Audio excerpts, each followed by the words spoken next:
Alright, hello everyone, my name is Shep, welcome back to the Butcher's Circus. Today we are going to be watching a match between myself and Blood Huntress, and we have a very interesting match at hand. So I'm playing kind of a new team that I made. I won't say it's like top of the meta, but it's definitely very funny. So I brought a Jester to give us accuracy buffs, and the whole idea behind the team was that I'd have a really powerful Crusader and the team to kind of support him and make him be like a late game tank and be able to carry at the end of the match, because essentially the Abomination and the Men at Arms would do stress while the Jester would buff up his accuracy, then the Crusader with Sacred Blade and Brass Knuckles could be an absolute 1v2 master, especially with enemy characters afflicted. I feel like that would have been pretty fun. And we are going to be playing against a team that has a very anti-stress LEPER and also anti-stun LEPER in position 1, so that's not going to be too much fun to deal with our Crusader. But we also have a Bounty Hunter, a Man at Arms, and an Antiquarian. So an interesting team by both players, I'm going to say, which should lead to quite an interesting matchup too. So right now there have been just a few abilities traded here and there, you know, kind of just the usual battle ballad into I believe a revenge. So both players are indeed setting up. So I go for a Holy Lancer. We do have confirmed hit chance because of that battle ballad, so it's pretty good.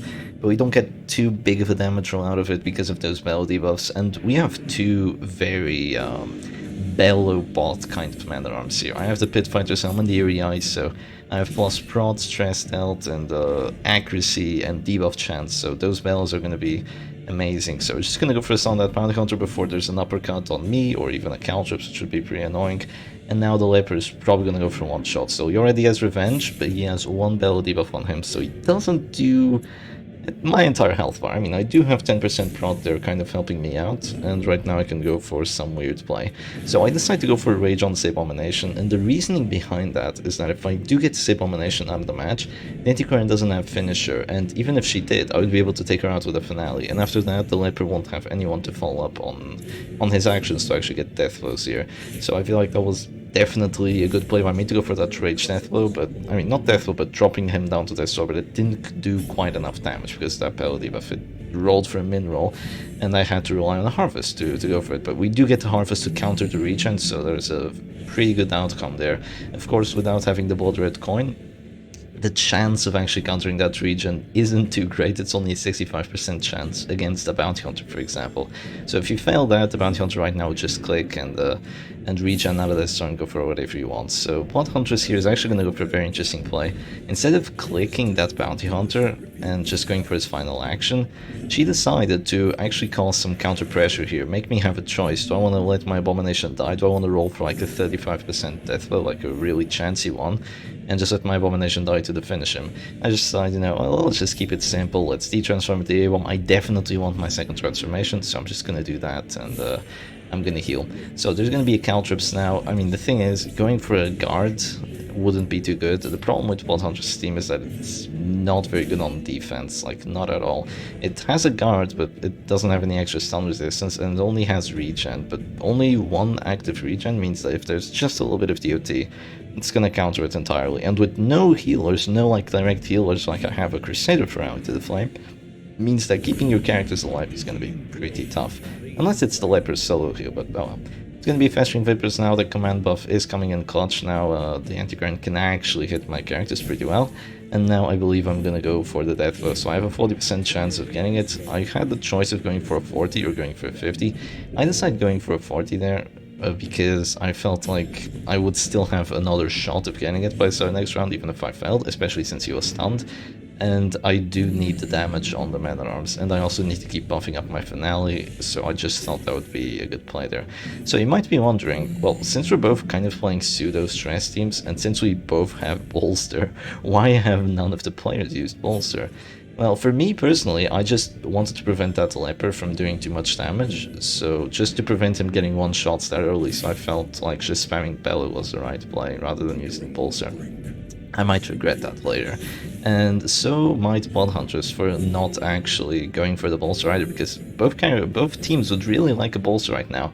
There have to be commands to actually get those accuracy hits. I definitely needed the battle ballad if I do ever want to hit that antiquarian, and the bolster would be great for both players since there's steady output of stress. But I think we're both just trying to act a little bit too fast here, and just trying to go for that stress right now, go for those debuffs right now. And we might be forgetting a little bit about the late game, but let's see what happens. Getting the stress earlier rather than later is also very good, because it is going to cause those afflictions early, so... Yeah, and it's also, you know, if I do see the enemy in mana arms going for a bolster, then I'll probably go for a bolster myself. Sometimes that's also a thing, you kind of want to see if your opponent wants to do it, and if they do it, then you're going to do it as well. So the Abomination is going to go Paranoid. That's definitely not really what I wanted to see. I mean, I prefer that over Irrational, but it's still not something I like very much, because Paranoid can do a lot of nasty things. I really don't like Paranoid as an affliction, but it does give him a little bit of dodge. But yeah, right now he could Manacles a corpse for all I know. That's just what Abomination with Paranoid does. So the thing is, you might be wondering, well, why didn't you just go for a heal, and after going for the heal, you transform and go for, you know, whatever you wanted to do. The reason I didn't go for that is, after I went for the heal, I would still be taking a lot of DOT. I'd still be probably dropping to Death Star with the Abomination after a heal. And not only that, I could pass the next round with Paranoid, or I could, you know, go for some Manacles route play. I could do something dumb with this Abomination that would prevent me from getting the second transformation off. So if you have that button right there to click it, I felt like clicking there was very good. And since there was no confirmed finisher, I could just risk a 25% death vote chance, and I did survive it, which is really good for my Abomination. Now, there is a very, very big problem here. The big problem is that I don't have any big heals. My biggest heal is the Crusader's Rally to the Flame, which heals for 46. Apart from the A-Bomb self-heal, but I mean, he's already used one of them. And the thing is, 46 doesn't really do much against Festering Vapors and Caltrops combined, especially since I can't deal with it.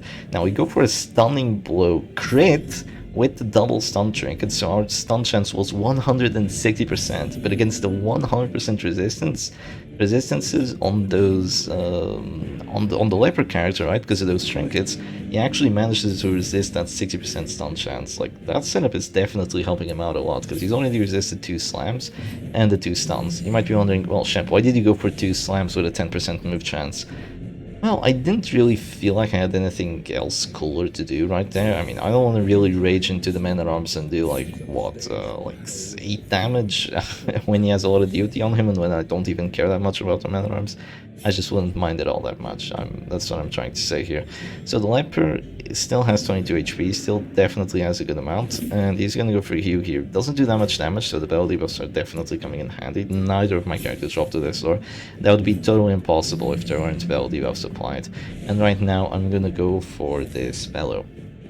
And the thing is, my opponent still doesn't know who I want to finale, because I have choices, right? Who I really want to finale is that Antiquarian, but Blood Huntress actually thinks that I want to finale the Sniper.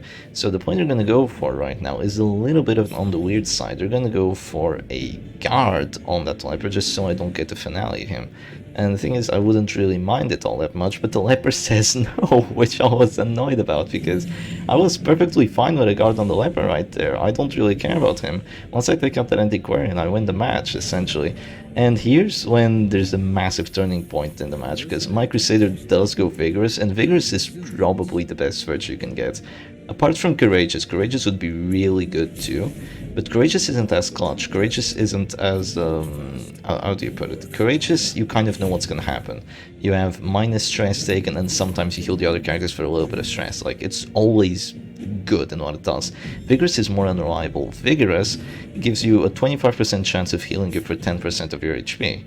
In the base game, it's 8%, but yeah. And since we did get that, it was really lucky, but what was really unlucky right there was my Jester dying to a 25% death vote chance from the Antiquarian, which completely foiled my plans on that early death vote. You might be wondering, Shep, why didn't you go for your self-heal? Oh yeah, you see, there's the heal for 5 HP. Shep, why didn't you go for your heal with the Crusader onto the Jester? He was jumping to Death's Door anyway with the Bleeds and Blights and the Festering Vapors. So I don't think that would have been too smart, but now I'm in a really rough spot, because this is a 3v3, but the clock is ticking against me, because I really can't damage this Sniper. Yeah, he still has a lot of like 10% protection, he still has a Solemnity heal, and he gets another death blow, and my Crusader's pretty much taking down to 0. I can't stress him out because he has minus 35% stress taken. I'm dropping to this store. The Man at Arms is still relatively far away from dying, and Antiquarian is chilling in the back. So this is not looking great for us at all. So if we do have any chance of winning this match, it's going to be because of that Vigorous. So we already got 1 heal with it. Let's see if we can get any more. So getting that extra 5 HP every time is really good, because with the Crusader it means that you don't have to heal the other character to get yourself out of that story. It means that you can just heal on your own and then go for the offensive move, which if it is a stun, it basically means that you get 2 moves out of 1 action. Actually, maybe even 3 moves out of 1 action, because you go for a stun, drop a character to that store, stun them, and heal yourself at the same time. Like, it's brutal what this Crusader is able to do. And yeah, there goes another self-heal, and I can go for whatever I want now. So I drop a Zealous here, which just makes so the Man at Arms takes a lot of stress. And the Leper does take a solid amount too, and he's dead to battle right now. The Man at Arms is indeed dead to battle. That's most likely what I'm going to do here. So yeah, if I still had my finale turn, I would just finale this Antiquarian, then with the character advantage I could probably just maybe even guard the Crusader, just heal the Man at Arms every time he gets dropped to that store, and the Leper would be unable to get death throws here. But since we're dealing with the Antiquarian still, and since she's pretty safe right now, we're not in that good of a shape. So even though we only... oh, we get another heal, so that's 3 in a row. Even though we only have 15% protection, that Antiquarian actually didn't even do a single point of damage, which meant that even if I didn't heal, I wouldn't drop the Death Star there, so, which was pretty good. So we go for the stun, and even though the Leper is afflicted, he still resists my stun, and he decides to go for a heal right there, so probably a huge oversight from Blood Huntress there, thinking that the heal would do enough damage, but the battle debuffs are brutal right now. They're applying just over and over again, just reducing your damage. And the thing is, I'm not quite sure what afflictions my opponent had here, only that the Antiquarian was Hopeless, and Hopeless is not what I wanted to see, because Hopeless can still do damage against Death Star characters, but you just have to get a little bit lucky with it. It's kind of like a 50-50 where you're going to do 0 damage or where you're going to do 1 damage.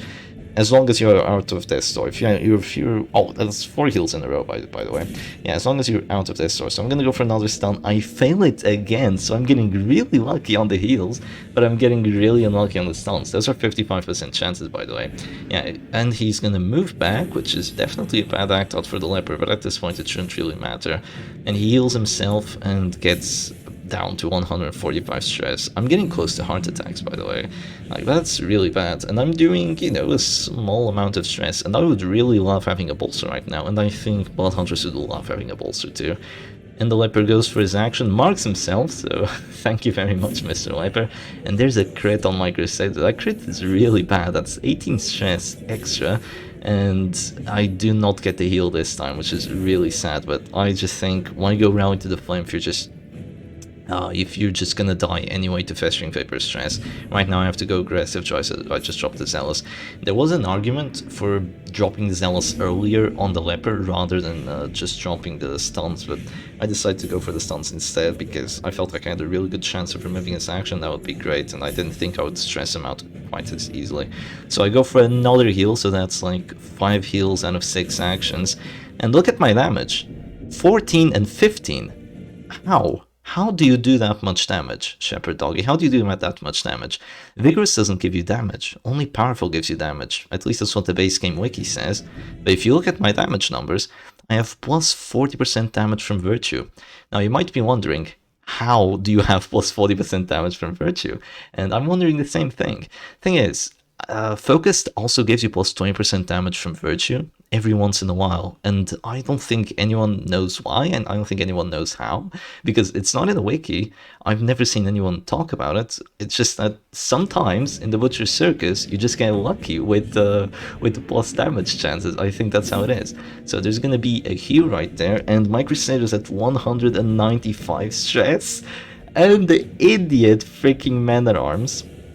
The idiot freaking Man at Arms does an act out that kills that Crusader, which is terrible, and now I can go for a Bellow onto the Leper, which actually knocks him out. So, and causes a heart attack on the Antiquarian too, and the extra stress from the Leper dying after the heart attack, which means one more Bellow, the Antiquarian is dead. And if she had flashing powder right now, I would probably die, because I'd probably take 30 stress, but she doesn't. She goes for fetching papers, deals 25 stress, which is really close to me dying. But I can go for the battle now. I just write in the chat, GG, and that's gonna be the win for Shepherd Doggy. So if I didn't get that plus 40% damage from Virtue, if I did not get that, the Leper wouldn't have dropped down to 0, and my Bellow wouldn't have come with a heart attack death blow, or a heart attack, you know, since he's down at 0, he just dies immediately. There would have been just another action from that Leper, and he probably would have killed my Man at Arms.